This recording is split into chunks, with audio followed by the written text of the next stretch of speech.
जय श्री कृष्ण। मित्रों, कर्ण की मृत्यु से पहले हनुमान जी ने उनसे क्या कहा जिसे सुन कर्ण चौंक गया। महाभारत का युद्ध अपने चरम पर था। दिन प्रतिदिन हजारों की संख्या में सैनिक मारे जा रहे थे। युद्ध की भूमि वीरों के रक्त से लाल हो चुकी थी और तब वो दिन आया जो इस युद्ध को उसके निर्णायक मोड़ पर ले जाने वाला था। महाभारत युद्ध का 18वां दिन, जब कर्ण और अर्जुन के बीच घनघोर युद्ध होने वाला था। वो युद्ध जिसकी प्रतीक्षा महाभारत की युद्ध भूमि कब से कर रही थी। लेकिन इस निर्णायक युद्ध से एक रात पहले जब वीर योद्धा कर्ण युद्ध की तैयारी कर रहे थे, तभी वानर का वेश धारण कर हनुमान जी कर्ण के पास उनकी परीक्षा लेने रणभूमि में उनके रथ के पास पहुंचे। मित्रों, आज की इस वीडियो में हम आपको बताएंगे कि आखिर हनुमान जी को कर्ण के पास उसकी परीक्षा लेने रणभूमि में क्यों जाना पड़ा। महाभारत युद्ध का 17वां दिन समाप्त हो गया था। अर्जुन और कर्ण के बीच घनघोर युद्ध हुआ, जिसमें कर्ण ने अर्जुन को जीवन दान दिया।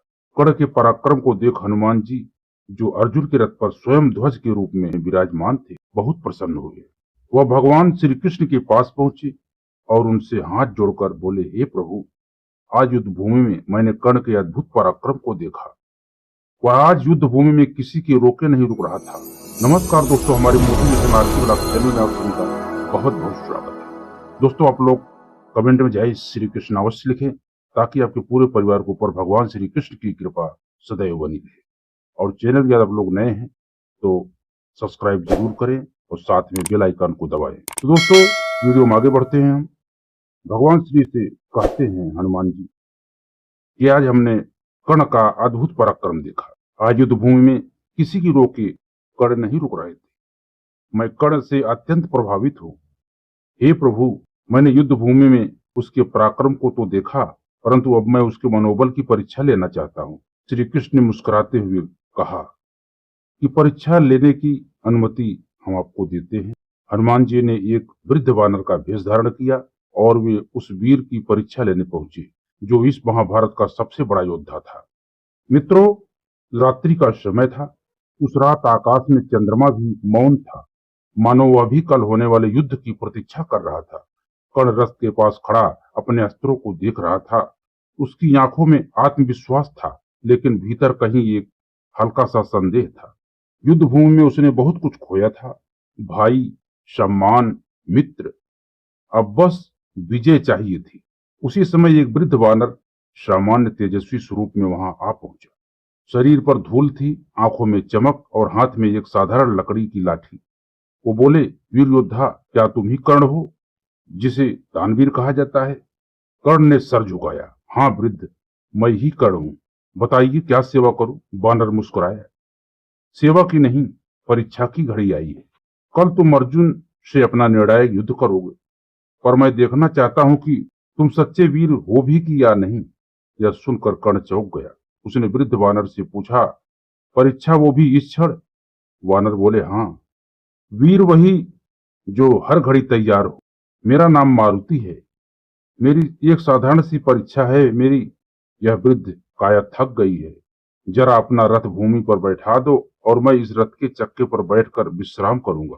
कर्ण को बात सरल लगी। उसने विनम्रता से रथ का चक्का भूमि पर झुकाया और बानर को चक्के पर बैठा दिया। परंतु जब कर्ण ने फिर रथ को उठाना चाहा तो रथ ठस से मस नहीं हुआ। कर्ण जितना बल लगाता, रथ उतना भारी लगता। उसने पूरी शक्ति लगा दी। कर्ण अब पसीने पसीने हो गया। वह थक गया था। उसने देखा वो वृद्ध वानर मुस्कुरा रहे थे और फिर उनका स्वरूप बदलने लगा।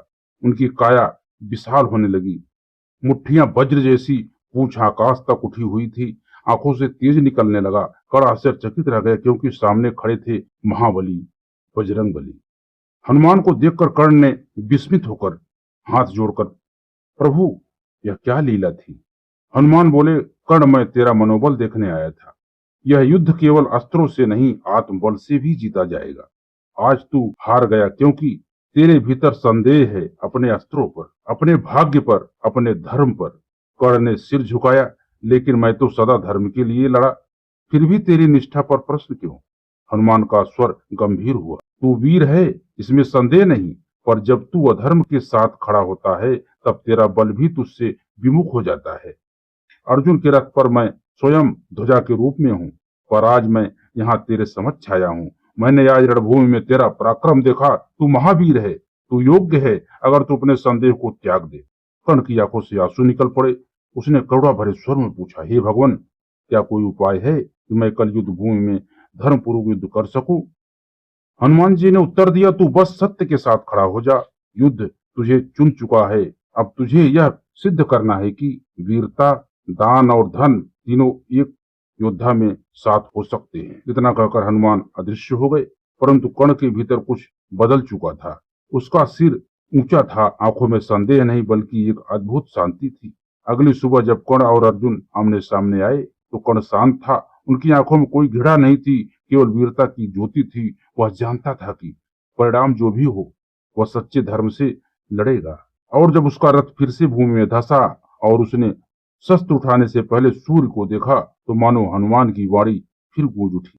फिर वही जो धर्म से डिगे नहीं, मृत्यु आए या विजय, संकल्प अटल हो। यह कहानी हमें सिखाती है कि बाहरी बल जितना भी हो, आत्मबल और धर्म के बिना यह अधूरा है। हनुमान जी जैसे देव भी केवल उसी की मदद करते हैं जो भीतर से सच्चा हो। तो दोस्तों, यह था कर्ण और हनुमान जी के बीच का आखिरी संवाद। आशा करता हूं आपको आज की यह वीडियो बहुत पसंद आई होगी। वीडियो पसंद आई हो दोस्तों तो वीडियो को लाइक करके वीडियो को शेयर करें। वीडियो पर अगर आप कोई राय देना चाहते हैं दोस्तों तो कमेंट के माध्यम से आप हमको दे सकते हैं। चैनल पर अगर नए आए हैं चैनल को सब्सक्राइब जरूर करें। और आपका यदि कोई प्रश्न हो तो वो भी आप हमसे पूछ सकते हैं, हम अवश्य बताएंगे। तो दोस्तों, मिलते हैं अगले वीडियो में। जय श्री कृष्ण।